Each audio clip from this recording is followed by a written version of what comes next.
বন্ধুরা, আপনারা যদি রোহিত শর্মাকে বিশ্বসেরা ক্যাপ্টেন মনে করে থাকেন তাহলে আজকের ভিডিওতে অবশ্যই একটি লাইক করে দিন। টি-20 ওয়ার্ল্ড কাপে দ্বিতীয় ম্যাচে সাউথ আফ্রিকার সঙ্গে ম্যাচ হারার পর মাঠের মধ্যে কেঁদে ফেলে সাকিব আল হাসান। তারপর তিনি ভারতীয় দলকে হারের বদলা নিতে বলে এমন কিছু বলল, শোনার পর আপনারা অবাক হয়ে যাবেন। ম্যাচ হারার পর সাকিব আল হাসান তিনি তার বায়ানে ভারতীয় দলকে নিয়ে কি বলেছে সেই মাথা খারাপ করা বায়ানের সম্পূর্ণ ভিডিও আপনাদের দেখাবো। তবে তার আগে আপনাদের কি মনে হয় সাকিব আল হাসান ও হার্দিক পান্ডিয়ার মধ্যে সবথেকে সেরা খেলোয়াড় কে? নিচে কমেন্ট করে আমাদের জানাতে ভুলবেন না। বিশ্বকাপের আগে যুক্তরাষ্ট্রের বিপক্ষে 2-1 ব্যবধানে সিরিজ হেরেছিল বাংলাদেশ। এরপর ভারতের কাছে প্রস্তুতি ম্যাচ হারায় শান্ত বাহিনীকে ধুয়ে দিয়েছিলেন ক্রিকেট ভক্তরা। আজ তীরে এসে তরি ডুবলো বাংলাদেশের। সবকিছু পিছনে ফেলে দুর্দান্তভাবে ঘুরে দাঁড়িয়েছিল টাইগার্সরা। প্রথম ম্যাচে শ্রীলঙ্কাকে হারিয়ে বিশ্বকাপে দারুণ সূচনা করেছিল বাংলাদেশ, তবে ধারাবাহিকতা বজায় রাখতে পারেনি তারা। দক্ষিণ আফ্রিকার কাছে 4 রানে হেরেছে টাইগাররা।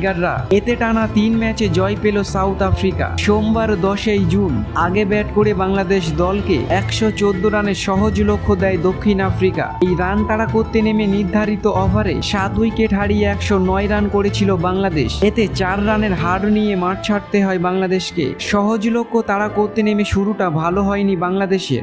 9 বলে 9 রান করে দ্বিতীয় ওভারেই সাজঘরে ফেরেন ওপেনার তানজিদ হাসান তামিম। বড় ইনিংস খেলতে পারেনি লিটন দাসও। 13 বলে 9 রান করে আউট হয়ে যান তিনি। 4 নম্বরে ব্যাট করতে এসে ব্যর্থ হয়েছেন সাকিব আল হাসান। 4 বলে 3 রান করে ফেরেন দেশসেরা এই ক্রিকেটার। 23 রানে 14 রান করেন শান্ত। 4 উইকেট হারিয়ে বেশ চাপে পড়ে যায় টাইগাররা। তারপর বাংলাদেশ দলের হাল ধরেন তাওহিদ হৃদয় ও মাহমুদুল্লাহ রিয়াদ। দুজনার ব্যাটের উপর ভর করে জয়ের পথে হাঁটতে থাকে বাংলাদেশ। 18তম ওভারের প্রথম বলেই লেগ স্টাম্পের ফাঁদে পড়েন তৌহিদ হৃদয়। 34 বলে 37 রান করেন তিনি। শেষ ওভারে বাংলাদেশের প্রয়োজন ছিল 11 রান। শেষের দিকে মাহমুদুল্লাহ রিয়াদ 27 বলে 20 রান করে আউট হলে 4 রানে হার নিয়ে মাঠ ছাড়তে হয় বাংলাদেশ দলকে।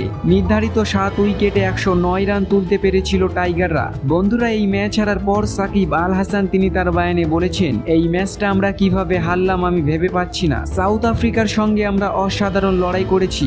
আমাদের দলের বোলাররা আজ খুব সুন্দর বল করেছে। কম রানে তাদেরকে আমরা আটকে দিয়েছিলাম, কিন্তু তারপরেও এই ম্যাচের হারের স্বাদ আমাদেরই গ্রহণ করতে হয়েছে। আমাদের দলের ব্যাটাররা আজ তেমন কিছু করতে পারেনি, এরই জন্য এই ম্যাচটা আমরা হেরে যাই। আমি ভারতীয় দল ও রোহিত শর্মা ভাইকে বলতে চাই, আমাদের এই হারের বদলা নেবে অবশ্যই সাউথ আফ্রিকার বিপক্ষে। তো বন্ধুরা, আপনাদের কেমন লাগলো সাকিব আল হাসানের এই বায়ান নিচে কমেন্ট করে আমাদের জানাতে ভুলবেন না।